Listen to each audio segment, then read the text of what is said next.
Selamat siang, Assalamualaikum warahmatullahi wabarakatuh. Berjumpa kembali dengan Budi Rarjo di Padepokan Budi Rarjo, edisi percobaan dengan menggunakan handphone ya rekamannya.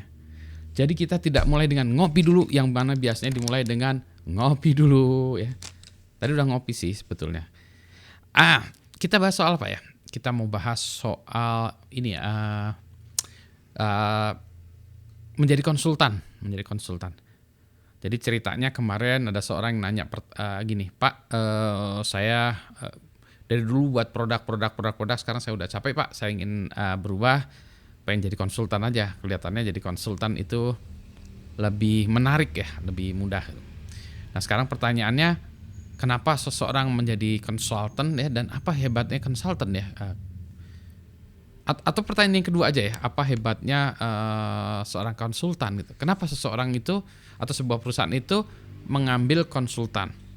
Nah, ada macam-macam ya, atau meng-outsource.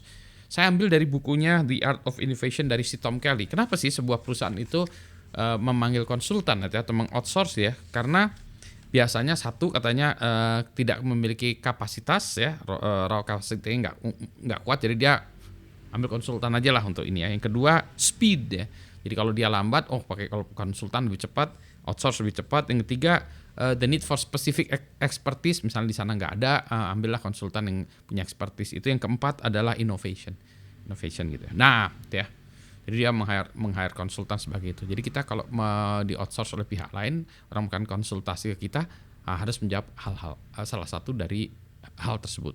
Keempatnya lebih bagus kan. Nah, yang si Tom Kelly ini hebatnya, dia kan ini dari perusahaannya IDEO namanya, perusahaan desain. Yang hebatnya itu menurut saya ya, saya lihat di sini ya, dia sudah ketemu dengan sebentar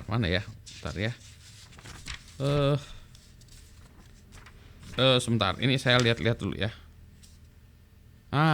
Kehebatannya dia, kenapa dia bisa menjadi konsultan yang baik adalah karena dia sudah berbicara dengan 1,000 companies, ribuan perusahaan. 1,000 itu di atas 1,000 lah pastinya gitu ya. Jadi memberikan konsultasi sehingga gitu ya.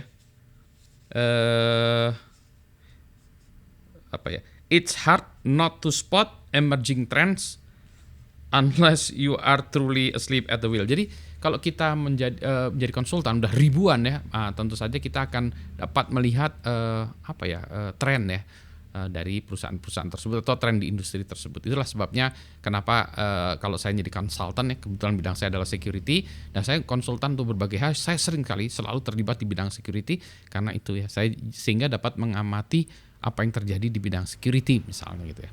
Jadi Anda memang harus fokus di bidang tersebut. Demikian pula ketika saya menjadi mentor ya di bidang startup segala macam, itu saya bisa bilang, misalnya ada satu mahasiswa atau calon startup pitching, dia cerita, Pak gini, saya bilang, yang kayak gini tuh sudah yang ke 75 kalinya gitu. Jadi bukannya saya yang hebat ya, tapi saya sudah mengelihatnya 75 kali. Nah itulah yang sering saya bilang, orang tua itu hebatnya bukan karena mungkin dia lebih cerdas, lebih cuma dia melihat lebih banyak itu. Jadi balik lagi pertanyaan tadi ya, kalau kita mau jadi konsultan boleh-boleh saja sih, tapi tadi ya kita harus melihat atau menjadi konsultan di banyak pihak ya, ribuan. Nah sanggup nggak ribuan? Ya bukan masalah pekerjaannya ada atau nggak, tapi sanggup nggak ribuannya? Itu kadang-kadang bisa membosankan juga loh. Kayak orang senang main band ya, terus disuruh main band tiap hari. Itu gempor tuh, 365 kali dalam setahun, setiap hari itu.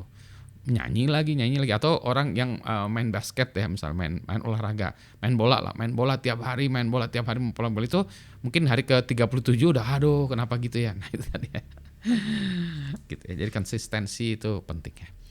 Itu tadi ya jawab kenapa seseorang bisa menjadi konsultan yang baik. Itulah sebabnya perusahaan konsultan yang baik ya, yang gede-gede itu juga dia karena dia punya koleksi dari hasil karya konsultan sebelumnya. Jadi dia punya lesson learn dari sebelum-sebelumnya yang luar biasa banyak, dan mereka misalnya sudah mengerjakan kerjaan di ribuan companies, ribuan perusahaan. Nah itulah sebabnya mereka bagus gitu ya. Gitu, mudah-mudahan ini sedikit menjawab, dan ini juga sedikit eksperimental dari video saya yang saya buat dengan menggunakan handphone. karena katanya webcam saya itu ada lagging delay-nya. Tapi nanti saya lihat juga ya, kembali lagi ke webcam, mungkin harus ada post processing. Terima kasih, selamat siang. Assalamualaikum warahmatullahi wabarakatuh.